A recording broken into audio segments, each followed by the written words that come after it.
નમસ્કાર મિત્રો, હું છું ગોહિલ ભૈરતસિંહ અને આજે આપની સમક્ષ લઈને આવવાનો છું એક અંગ્રેજીના ગ્રામરના ટોપિક ઉપર આપણે વાત કરવાના છીએ. પરંતુ હું એવા ટોપિક ઉપર વાત નહીં કરું, કરશે વાત મારા મિત્ર રાવલ વિજયકુમાર કે જેઓ એક પ્રાઇમરી ટીચર છે અને ખૂબ જ સારું એવું અંગ્રેજીનું ગ્રામરનું જ્ઞાન ધરાવે છે. આવનારી એક્ઝામ એટલે કે ધોરણ 10 અને ધોરણ 12 ની બોર્ડની એક્ઝામ માટે બાળકો અંગ્રેજી વિષય માટે ખૂબ જ ટેન્શનમાં હોય છે. પરંતુ એ ટેન્શનને દૂર કરવા માટે ધોરણ 8 થી 12 માં જે અંગ્રેજી ગ્રામર આવે છે એને ખૂબ જ સરળતાથી રજૂઆત કરવા માટે આપણી સમક્ષ રાવલ વિજયભાઈ આવવાના છે. તો આજે તમે બોર્ડમાં જોઈ શકો છો કાળ એની રચના અને એક્ટિવ પેસિવ વિશે આજે આપણે વાત કરવાના છીએ. તો ચાલો શરૂઆત કરીએ. પહેલા આજે જો ચેનલમાં હજી તમે જો જોઈન ન થયા હોય તો આજે સબસ્ક્રાઇબ કરો, લાઈક કરો, શેર કરો અને કોમેન્ટ કરો. આપના સૂચનો પણ આવકાર્ય રહેશે. તો ચાલો શરૂઆત કરીએ આજના વિડીયોની. આજે આપણે ઇંગ્લિશમાં ધોરણ 8 થી 12 તમામ ધોરણના બાળકોને ઉપયોગમાં આવે એવા ગ્રામરના એક પોઈન્ટ સાથે આગળ વધવાનું છે, જેમાં આપણે વાત કરવાના છીએ એક્ટિવ અને પેસિવ. ગુજરાતીમાં જેને આપણે કહેવાય કર્તરી પ્રયોગ અને કર્મણી પ્રયોગ. પણ આ શીખવા માટે પહેલા આપણે બેઝિક કાળ અંગ્રેજીમાં અને ટેન્સ કહેવાય ટેન્સ જાણવા જરૂરી છે. જે વિદ્યાર્થી મિત્રોને જે ટેન્સ આવડે છે તો એમના માટે એક્ટિવ પેસિવ કરવું ખૂબ સરળ છે. પણ જે વિદ્યાર્થીઓને ટેન્સ કાચું છે જેને જ્ઞાન, એ આ બાબત પર પહેલા ધ્યાન આપે. કાળ 3 પ્રકારના હોય છે. પહેલા આપણે ગુજરાતીમાં જાણીશું, પછી એને આપણે ઇંગ્લિશમાં વાત કરીશું. ગુજરાતીની અંદર આપણે સૌથી પહેલા જણાવું તો 3 પ્રકારના મુખ્ય કાળ છે. એમાં સૌથી આપણે પહેલો લખીશું વર્તમાન કાળ, ત્યારબાદ ભૂતકાળ અને ત્રીજો ભવિષ્યકાળ.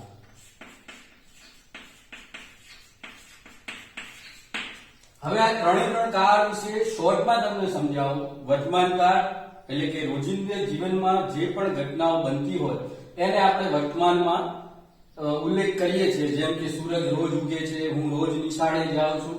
તો આવા તમામ જે નિત્ય કાર્ય થાય છે એ બધા આપણે વર્તમાન કાળમાં લઈએ છીએ. ભૂતકાળમાં ગઈકાલ, ગયા વર્ષે એમ કોઈ પણ ઘટનાઓ જે ભૂતકાળમાં બની ગઈ છે એને આપણે ભૂતકાળમાં ઉલ્લેખીએ છીએ. અને ભવિષ્યકાળ આવનારી તમામ બાબતો, તમામ ઘટનાઓને આપણે ભવિષ્યકાળમાં લઈએ છીએ. હવે આ જ વસ્તુને આપણે અંગ્રેજીમાં જાણવાની છે. અંગ્રેજીમાં જાણીએ તો વર્તમાનના પણ 3 કાળ થાય છે, ભૂતકાળના પણ 3 પ્રકાર છે અને ભવિષ્યના પણ 3 પ્રકાર છે. 3 કાળના 3 પ્રકાર એટલે ટોટલ આપણે 12 પ્રકારના કાળ જાણતા હોઈએ તો આપણને 12 પ્રકારના કાળ જાણતા હોઈએ તો આપણને ઇંગ્લિશની અંદર બેઝિક શરૂઆત જે છે એ આપણી એકદમ પાકી થાય. અને જો તમારો પાયો મજબૂત હશે તો ઇંગ્લિશ તમે ખૂબ સારી રીતે બોલી પણ શકશો. અને એ બોલવા માટે તમારે સૌથી પહેલા આ બેઝિક નોલેજની જરૂરિયાત છે. તો સૌથી પહેલા આપણે વર્તમાન કાળની વાત કરીએ. એમાં પહેલો જ કાળ આવશે સાદો કાળ. સાદો કાળ એટલે કે સાદો વર્તમાન કાળ. એવી જ રીતે ભવિષ્યમાં પણ સાદો ભવિષ્યકાળ અને એવી જ રીતે ભૂતકાળમાં પણ સાદો ભૂતકાળ. હવે 3 સાદા કાળની આપણે ટૂંકમાં ચર્ચા કરીએ કે આ સાદા કાળ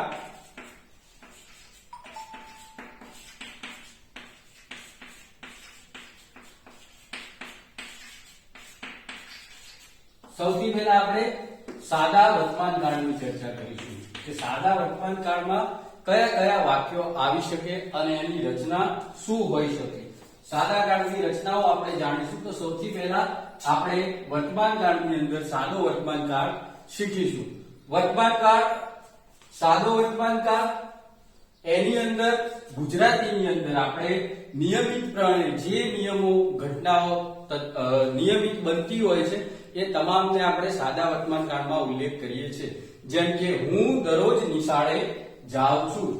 હું દરરોજ નિશાળે જાઉં છું.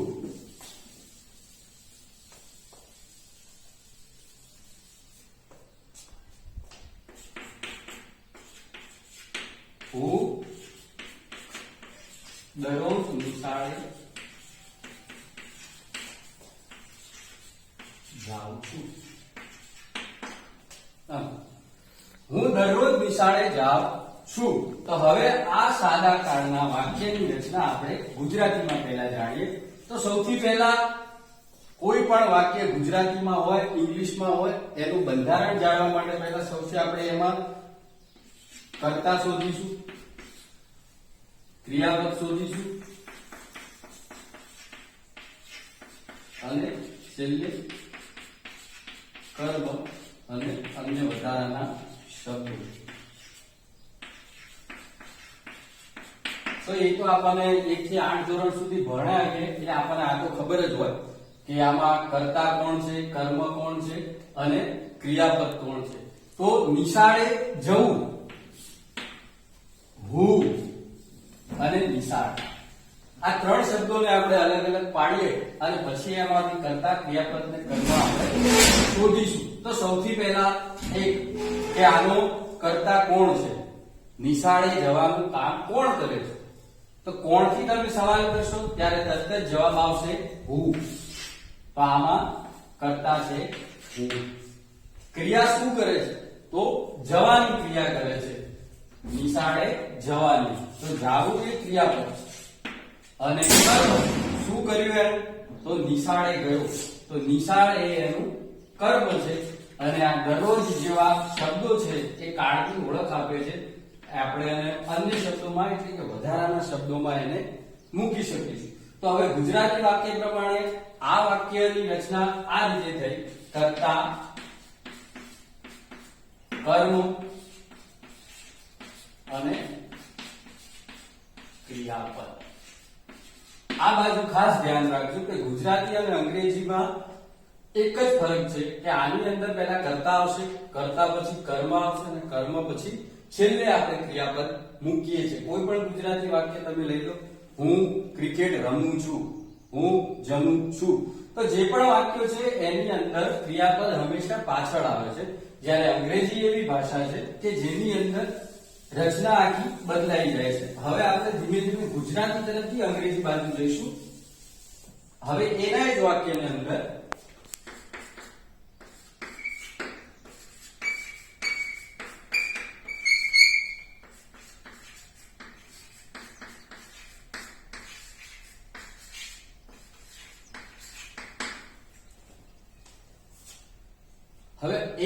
વાક્યની અંદર આપણે જ્યારે ઇંગ્લિશ મૂકવાનું છે કે આનું અંગ્રેજી શું થાય, તો તમામ લોકોને ખબર છે કે હું એટલે આઈ થાય,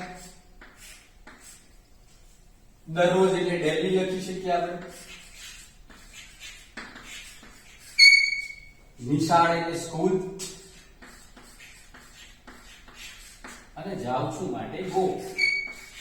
આવું આપણને તમામને ખબર છે કે હું દરરોજ નિશાળે જાઉં છું. આને બેઠું બેઠું આપણે જેમ ઇંગ્લિશમાં ઉપર ગુજરાતી લખેલું છે એવું ને એવું જ્યારે અંગ્રેજીમાં લખીએ તો આઈ ડેલી સ્કૂલ ગો. હવે આ વાક્ય છે એ ભાષાકીય દ્રષ્ટિએ ખોટું છે.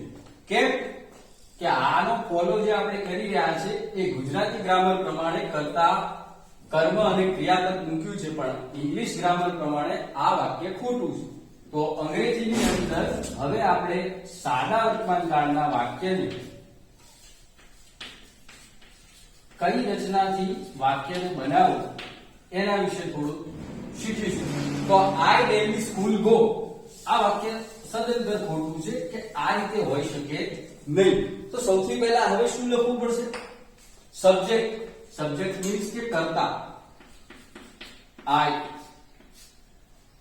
પછી આવશે જાઉં છું, ક્રિયાપદ ગો ટુ, અને છેલ્લે આવશે કર્મ school, I go to school, અને છેલ્લે વધારાનો શબ્દ આપણે લખીશું daily, I go to school daily. હવે તમે જુઓ, હું દરરોજ નિશાળે જાઉં છું ગુજરાતીમાં, I go to school daily ઇંગ્લિશમાં. બંનેની વાક્ય રચનામાં ફરક છે કે આની અંદર સૌથી પહેલા કર્તા એટલે કે સબ્જેક્ટ આવે, પછી ક્રિયાપદ એટલે કે વર્બ આવે, અને કર્મ એટલે કે ઓબ્જેક્ટ, અને છેલ્લે અધર વર્ડ્સ. અને ગુજરાતીમાં હું દરરોજ નિશાળે જાઉં છું, કર્તા, વધારાનો શબ્દ, કર્મ અને ક્રિયાપદ. તો સૌથી છેલ્લું ક્રિયાપદ હવે એક્ટિવ પેસિવ જ્યારે આપણે શીખવાનું છે તો સૌથી પહેલા આપણે આ વસ્તુ જાણવાની છે કે આની અંદર કર્તા કોણ છે, ક્રિયાપદ કોણ છે અને કર્મ કોણ છે. કર્મ, કર્તા અને ક્રિયાપદ જો તમને શોધતા આવડશે તો તમે ચોક્કસથી એક્ટિવમાંથી પેસિવ અને પેસિવમાંથી એક્ટિવ શીખી શકશો. જો સાદા વર્તમાન કાળમાં તમને આ રચના સમજાઈ ગઈ હોય, હું આની રચના લખી દઉં કે ઇંગ્લિશની અંદર સૌથી પહેલા આવશે કર્તા, એના પછી તરત જ આવશે ક્રિયાપદ, પછી આવશે કર્મ અને પછી કાળ ઓળખતા કે અન્ય વધારાના શબ્દ. આ છે અંગ્રેજીના સાદા વર્તમાન કાળનું બંધારણ. રચના કહો તો રચના, અંગ્રેજીમાં આને કહી શકાય સબ્જેક્ટ, વર્બ, ઓબ્જેક્ટ, અધર વર્ડ્સ. ફરી એકવાર જણાવી દઉં, કર્તા, ક્રિયાપદ, કર્મ અને અન્ય શબ્દો. હવે આપણે ધ્યાન એ રાખવાનું છે કે કોઈ પણ વાક્ય એક્ટિવ છે કે પેસિવ છે એ ખબર કેવી રીતે પડે, અને એક્ટિવ અને પેસિવની ડેફિનેશન શું હોઈ શકે કે એની આપણે કેવી રીતે એવું કહી શકાય કે ભાઈ આ એક્ટિવ છે કે આ પેસિવ છે. સાહેબ આનું તો અમને કઈ ખબર પડતી નથી. તો સૌથી પહેલા આપણે કર્તા અને કર્મ પકડવાનું છે. કર્તા, કોઈ પણ ક્રિયાની અંદર કર્તા એક્ટિવ હોય, મીન્સ કે સક્રિય હોય, કોઈ પણ ક્રિયાને કર્તા જ્યારે કરી રહ્યો છે ત્યારે આપણે એને કર્તરી પ્રયોગ, ગુજરાતીની અંદર આપણે સમજીશું કર્તરી પ્રયોગ કહીશું કે જેની અંદર પ્રાધાન્ય કર્તાને આપેલું છે. આમાં નિશાળે જવાનું કામ કોણે કર્યું છે? હું, એટલે કે હું કર્તા છે. કોઈ પણ હોઈ શકે, વિપુલ હોય, વિજય હોય, વિનય હોય, XYZ, કોઈ પણ જ્યારે કર્તા કોઈ પણ ક્રિયા કરી રહ્યો છે ત્યારે આપણે એને કર્તરી પ્રયોગ કહીશું. હવે આપણો અંગ્રેજીનો મેઇન ટોપિક જે છે એક્ટિવ અને પેસિવ. હવે આપણે એક જ કાળમાં પહેલા એક્ટિવ પેસિવ શીખીશું, પછી દિવસે દિવસે જેમ આગળ વધીશું એમ વિવિધ કાળોની અંદર પણ કઈ કઈ રચનાઓથી આપણે બનાવીશું એ જાણીશું. તો તમને પહેલા એ સમજાઈ ગયું હશે કે એક્ટિવ વાક્ય કયું છે અને પેસિવ તો હું હમણાં સમજાવું છું. કર્તરી પ્રયોગ એને આપણે એક્ટિવ કહીશું અને કર્મણી પ્રયોગ એને આપણે પેસિવ વોઇસ કહીશું. હવે એક્ટિવ પેસિવ છે એ ધોરણ 8 થી લઈને 12મા ધોરણ સુધી અને જાહેર પરીક્ષાઓમાં પણ આ ની ખાલી જગ્યાઓ અને વિવિધ પ્રશ્નો પૂછાતા હોય છે ત્યારે આપણને ક્લિયર થતું નથી. પણ આજે આપણે મુખ્ય એ છે કે બેઝ શીખીશું, પછી સ્ટેપ બાય સ્ટેપ આગળ વધતા જશું એમ તમને ખ્યાલ આવશે. તો આ રચના ક્લિયર થઈ જાય, કર્તા આવે, ક્રિયાપદ આવે, કર્મ આવે, અન્ય શબ્દો આવે અને આ પ્રાધાન્ય આમાં કર્તાનું છે એટલે આ એક્ટિવ રચના છે, એક્ટિવ વોઇસ છે. ધેટ્સ મીન્સ કે આ સાદા વર્તમાન કાળના અંદર બોલાયેલું વાક્ય છે અને એ પણ એક્ટિવ વાક્ય છે. હવે આના જ વાક્યને આપણે કર્મણી પ્રયોગ કરવાનો છે. કર્મણી પ્રયોગ એટલે કે પેસિવ વોઇસ એટલે શું? તો જે કર્મ છે, નિશાળ છે, આ નિશાળને મુખ્ય પ્રધાન બનાવવાનું છે. નિશાળને મુખ્ય બતાવવાનું છે અને આ જે કર્તા છે એની જગ્યા પર એને મૂકવાનું છે. તો ગુજરાતીમાં આપણે પહેલા આ વાક્ય જાણીશું કે નિશાળને કર્તા કેવી રીતે બનાવવા. નિશાળ તો નિશાળે જાય નહીં, નિશાળ તો નિશાળે જાય નહીં, એને જવા માટે તો કર્તા તો હોવો જ જોઈએ. છતાં પણ જો કર્મણી પ્રયોગ કરવો છે તો સૌથી પહેલા જે આ કર્મ છે એને કર્તા બનાવવો પડે છે. કર્મ જ્યારે કર્તા બની જાય છે ત્યારે આપણે એને એવું કહી શકીએ કે કર્મણી પ્રયોગનો ઉપયોગ થયો છે. તો સૌથી પહેલા એ કેવી રીતે બનશે તો આપણે એની પણ વાક્ય રચના સાથે અને આ જ વાક્યને આપણે આગળ વધારતા જોતા જઈશું.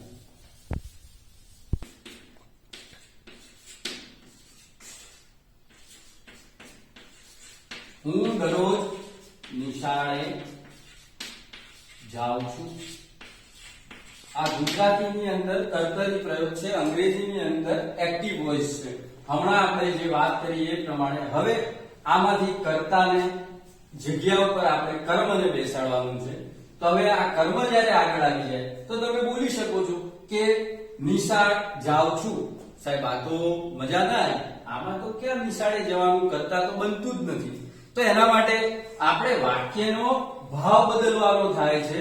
મીન્સ કે કર્તાની જગ્યા પર જ્યારે કર્મ આવે છે ત્યારે અંગ્રેજીની અંદર બાય શબ્દ દ્વારા કર્તાને જોઈન્ટ કરવામાં આવે છે અને ગુજરાતીની અંદર દ્વારા. તો હવે આપણે આ વાક્યને ગુજરાતીની અંદર કર્તાની પ્રયોગમાંથી કર્મની પ્રયોગમાં લઈ જવાનું છે. ત્યારે નિશાળ મારા દ્વારા દરરોજ જવાય છે.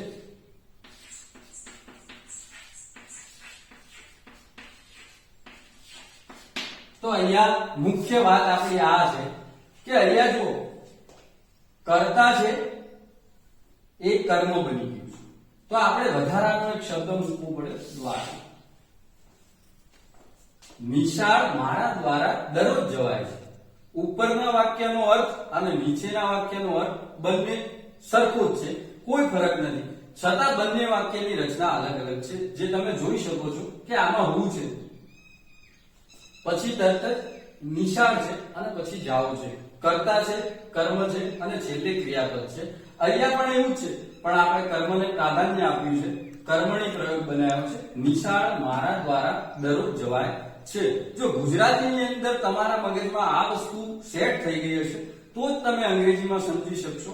બાકી પાછું આના જ તકલીફ થશે કે સાહેબ આ કર્તા કઈ બાજુથી આયા, પાછળ મૂકવું, આગળ મૂકવું. હવે આપણે ધીમે ધીમે ગુજરાતી તરફથી અંગ્રેજીમાં જઈએ કે આ વાક્યમાં જો તમને સમજાઈ ગયું છે તો અંગ્રેજીનું વાક્ય આના કરતા પણ ખૂબ સરળતાથી સમજાશે, કારણ કે અંગ્રેજી ભાષા જે ગુજરાતી કરતા પણ ખૂબ સરળ છે, પણ એને શીખવાની આવડત અને રીત તમારી ચોક્કસ હોવી જોઈએ. હવે આપણે લખીએ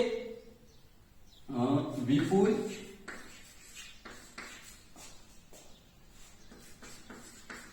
ક્રિકેટ રમે છે. ચલો ગુજરાતીમાં લખી દીધું છે આ વાક્ય. હવે આને ગુજરાતીમાં એકવાર આપણે કર્મણી પ્રયોગ બતાવીશું કે વિપુલ ક્રિકેટ રમે છે. તો આની અંદર ગુજરાતી રચના પ્રમાણે કર્તા છે, કર્મ છે અને છેલ્લે ક્રિયાપદ છે. હવે આપણે એને જ્યારે કર્મણી પ્રયોગ બનાવવું છે તો જણાવી એવું છે, સૌથી પહેલું આપણે કર્મ એને પ્રાધાન્ય આપતું વાક્ય બનાવવું પડશે.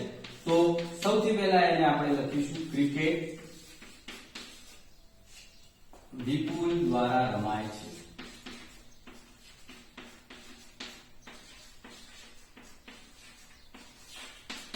That's it. આટલે સુધી સમજાય કે વિપુલ ક્રિકેટ રમે છે અને અહીંયા બીજું વાક્ય એ જ છે ક્રિકેટ વિપુલ દ્વારા રમાય છે, જેમાં ક્રિકેટને આપણે મુખ્ય બનાવી દીધી છે. આમાં કર્તાના સ્થાન ઉપર આપણે ક્રિકેટ મૂક્યું છે અને ઉપર છે એ કર્તાને આપણે દ્વારા સાથે જોઈન્ટ કર્યો છે. હવે તમને એમ થાય કે સાહેબ આ તો સરળ છે, તો આને આપણે ઇંગ્લિશમાં લખીએ. ઇંગ્લિશની અંદર સાદા કાળની મેં તમને રચના સમજાવી હતી એ પ્રમાણે સૌથી પહેલા આપણે કર્તા લખવો પડે. તો કર્તા કોણ છે? વિપુલ. એના પછી એમાંથી આપણે ક્રિયાપદ લખવાનું છે. તો ક્રિયાપદ પ્લે. વિપુલ પ્લેસ અને છેલ્લે ક્રિકેટ. વિપુલ પ્લેસ ક્રિકેટ. વિપુલ ક્રિકેટ રમે છે. હવે આની અંદર પણ વિપુલ છે, પછી તરત જ ક્રિયાપદ છે અને છેલ્લે કર્મ છે. તો હવે આપણે મુખ્ય જે વાત કરવાના હતા આ એક્ટિવ વાક્ય સુધી તમને મેં પહોંચાડ્યા છે. હવે આને પેસિવ કરવાનું છે, જેમ આપણે ગુજરાતીમાં કર્યું એ જ રીતે અંગ્રેજીમાં કરવાનું છે. તો તમને સમજાય કે સાહેબ ક્રિકેટને આપણે ક્યાં લાવવાના છે? આગળ લાવવાનું છે. તો સૌથી પહેલા આપણે ક્રિકેટ જે કર્મ છે એને આગળ લખીશું ક્રિકેટ, અને વિપુલને છે એને આપણે પાછળ લઈ જવાનું છે VIUL. શું આટલું કરવાથી આ વાક્ય બની જશે? તો નથી બનતું. કેમ કે હજુ આપણે ક્રિયાપદ અને અન્ય વધારાના જે શબ્દો છે એ આમાં મૂક્યા નથી. હવે આ તમને મેં જણાવ્યું મુજબ સાદા વર્તમાન કાળનું વાક્ય છે. સાદા વર્તમાન કાળની અંદર વિપુલ પ્લેસ ક્રિકેટ અને હવે લખવાનું છે ક્રિકેટ વિપુલ દ્વારા રમાણી છે. તો હવે શું કરવું પડશે? તો સૌથી પહેલા આપણે આ જે વચ્ચે આપણી પાસે જે ક્રિયાપદ છે એનું વૃત્તગત આપણને આવડવું જોઈએ, એટલે કે વર્બનું ત્રીજું ફોર્મ કારણ કે પેસિવ રચનાની અંદર કોઈ પણ કાળમાં તમારે V3 કહેવાય વર્ગ 3 બરાબર ક્રિયાપદનું ભૂતકાળનું ભૂતકૃદંતનું રૂપ જો તમને આવડતું છે તો જ તમને આ રચના ખૂબ સરળ પડશે. તો આની અંદર પ્લે છે તો દરેકને ખબર જ હોય 1 થી 7 ધોરણ સુધી આપણે આવું બધું ભણ્યા છીએ. તો પ્લે નું આપણે પ્લેડ કરી નાખીશું.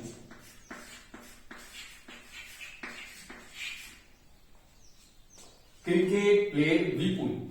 સાહેબ હજી આ વાક્ય ખોટું છે. કેમ કે પેસિવ વોઇસ ની રચનાની અંદર જ્યારે પણ આપણે કર્તા અને કર્મ સબ્જેક્ટ અને ઓબ્જેક્ટ ને ચેન્જ કરતા હોય ત્યારે આપણે આનો કાળ ઓળખીશું. હાલ તો આપણે સાદા વર્તમાન કાળની જ વાત કરીએ છીએ. તો સૌથી પહેલા સાદા વર્તમાન કાળની અંદર પેસિવ બનાવતી વખતે ઉપયોગમાં લેવાતા સહાયક ક્રિયાપદો am is are, am is are, આ ત્રણનો આપણે ઉપયોગ કરવાનો થાય છે. કે સાહેબ એમ ઇઝ આર આ આપણે સાદા વર્તમાન કાળની અંદર જોઈએ છીએ કે I am boy, I am playing cricket, આવા જ્યારે વાક્યો બોલાતા હોય છે ત્યારે આને સહાયક ક્રિયાપદો કહેવાય. અંગ્રેજીમાં કહીએ તો હેલ્પિંગ વર્બ છે. તો અહીંયા આનો ઉપયોગ થશે. ક્રિકેટ ઇઝ પ્લેડ અને વધારાનો એક શબ્દ મૂકવાનો છે બાય વિપુલ. તો હવે આ રચના તૈયાર થઈ ગઈ. Cricket is played by Vipul. Cricket Vipul દ્વારા રમાય છે. તો વિદ્યાર્થી મિત્રો અહીં તમને ચોક્કસથી ખ્યાલ આવ્યો છે કે આપણે વધારાનું શું લઈ આવ્યા. તો સૌથી પહેલું લાયા ઇઝ બાય અને V3 એટલે કે ક્રિયાપદનું વૃત્તકૃદંતનું રૂપ આપણે ત્રીજું રૂપ કહી શકીએ. માની લો કે ગો હોય, અંગ્રેજીની વાત કરું, જાવું છે કે જાઉં છું તો ગો આ એક સાદા વર્તમાન કાળનું રૂપ છે. હવે એને ભૂતકાળના રૂપની અંદર વેન્ટ અને વૃત્તકૃદંત એનું જે થાય છે પાર્ટ પાર્ટિસિપલ ગોન. તો દરેક ક્રિયાપદના આવા ત્રણ પ્રકાર છે. ભવિષ્યકાળ છે એના માટે તો વિલ સેલ છે, પણ ક્રિયાપદના ત્રણ પ્રકાર છે ગો, વેન્ટ, ગોન. તો એ રીતે પ્લે છે, પ્લેડ છે, પ્લેડ છે. પછી આપણે આવા જ્યાં જ્યાં ક્રિયાપદો છે તો સૌથી પહેલા તમારા મગજમાં એ વિચાર આવવો જોઈએ કે ચલો કર્તારી તો કર્મની રચના તો હું કરી લઈશ, પણ ક્રિયાપદનું મને રૂપ પણ આવડે છે. તો એવા તમારી ચોપડીની અંદર, પુસ્તકની અંદર, પાઠની અંદર જે પણ શબ્દો આવે છે એનું તમે નોટમાં નોંધ કરો અને એના કયા કયા રૂપો, ત્રણે ત્રણ રૂપો તમને અવેલેબલ હશે એ તમે નોંધો અને એ તૈયાર કરો. તો જ્યારે પણ એક્ઝામમાં આવું વાક્ય બનાવવાનું આવશે તમને રચના ચોક્કસથી આવડતી હશે, પણ તમે ક્રિયાપદનું ત્રીજું રૂપ સાચું નહીં મૂકી શકો, એના કારણે ભૂલ થવાની શક્યતા છે. હવે આપણે સામે એક વાક્ય તૈયાર થઈ ગયું, ક્રિકેટ ઇઝ પ્લેડ બાય વિપુલ. ચલો આનો વધારે મહાવરો કરતા આપણે અમુક વાક્ય ઇંગ્લિશમાં જોઈએ.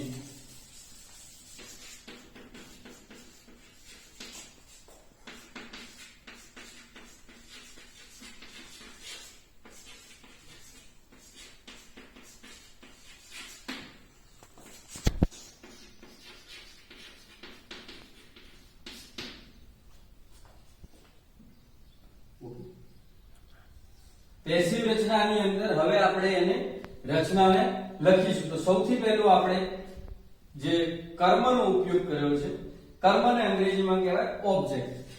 અહીં તમે ગુજરાતી અને અંગ્રેજી બંને સાથે શીખતો છો. સહાયક ક્રિયાપદ હેલ્પિંગ વર્બ છે. અહીં આપણે સાદા વર્તમાન કાળનું સહાયક ક્રિયાપદ છે. પ્લસ પ્લેડ ભૂતકૃદંતનું રૂપ છે, આપણે V3 પણ કહી શકીએ. અને બાય પ્લસ છેલ્લે આપણે કર્તાને મૂકીશું. ચલો આ એક રચના આપણી સામે તૈયાર થઈ ગઈ. તો હવે આપણે જાણીશું કર્મ, સહાયક ક્રિયાપદ, ભૂતકૃદંતનું રૂપ, બાય અને કર્તા. આ છે પેસિવની રચના. અને ઉપરની આપણી નોર્મલ જે હમણાં પહેલા એક આપણે લખીએ વિપુલ, પ્લેડ, ક્રિકેટ, એ હતી આપણી સાદા વર્તમાન કાળની એક્ટિવ રચના. તો આવા બીજા ઘણા ઉદાહરણો આપણે આવતા ટોપિકમાં એટલે કે નેક્સ્ટ વિડીયોમાં જાણીશું. અત્યારે હાલ તમે અહીંયા સુધી પહોંચી જાઓ કે સૌથી પહેલા આપણે કર્મ મૂકવાનું છે, ધેન આફ્ટર સહાયક ક્રિયાપદ, ભૂતકાળનું, ભૂતકૃદંતનું રૂપ અને બાય અને છેલ્લે કર્તા. વિવિધ આવા ઉદાહરણો જોતા રહેશો. ગુજરાતીમાં પહેલા તમે પ્રયોગ કરતા જાઓ. તમે ક્રિકેટ રમો છો તો સૌથી પહેલા કર્તા તરીકે તમે કામ કરી રહ્યા છો, તો એની જગ્યા ઉપર તમે રમતને પ્રાધાન્ય આપો, એટલે કે ક્રિકેટને આગળ લાવો. મમ્મી મારી રોટલી બનાવી રહી છે, આવું તમે વાક્ય ગુજરાતીમાં બોલો છો. એના જ વાક્યને પાછા તમે કર્મણી પ્રયોગમાં લઈ જાઓ કે રોટલી મારી મમ્મી દ્વારા બનાવાય છે. તો જેટલું પણ તમારું આ મહાવરો થતો જશે ગુજરાતીની અંદર, એ જ અંગ્રેજીમાં તમને સમજાશે. કારણ કે ગુજરાતી મીડિયમમાં જે વિદ્યાર્થીઓ ભણે છે એ ફ્રીક્વન્ટલી ઇંગ્લિશમાં શીખશે એના કરતા પણ બેટર છે કે ગુજરાતીમાં શીખશે અને સારામાં સારું શીખશે. ઇંગ્લિશ મીડિયમના વિદ્યાર્થી કરતા પણ ખૂબ આગળ જશે. એટલા માટે મહાવરો કરતા રહો. આગળમાં આ જ સબ્જેક્ટને આપણે આગળ વધારીશું આગલા વિડીયોમાં. હર મહાદેવ. હવે વિદ્યાર્થી મિત્રો, આ રચના જો તમારા મગજમાં ફિટ થઈ ગઈ હોય, સ્ક્રીનશોટ તમે પાડી શકો છો. હવે આગળના વિડીયોની અંદર આપણે આ રચનાથી અને ઉપરની તમામ વિગતોની જે વાત કરી એ યાદ કરીશું. સાથે સાથે આવા ઘણા બધા ઉદાહરણો સાથે તમારા મગજમાં કોઈ પણ જાતની સમસ્યા હોય એક્ટિવ અને પેસિવને લઈને તમે વિચારી રાખજો. આગળના વિડીયોમાં આપણે વધારાના ઉદાહરણો શીખીશું અને સાથે સાથે માઇન્ડ આપણું ક્લિયર કરી નાખીશું.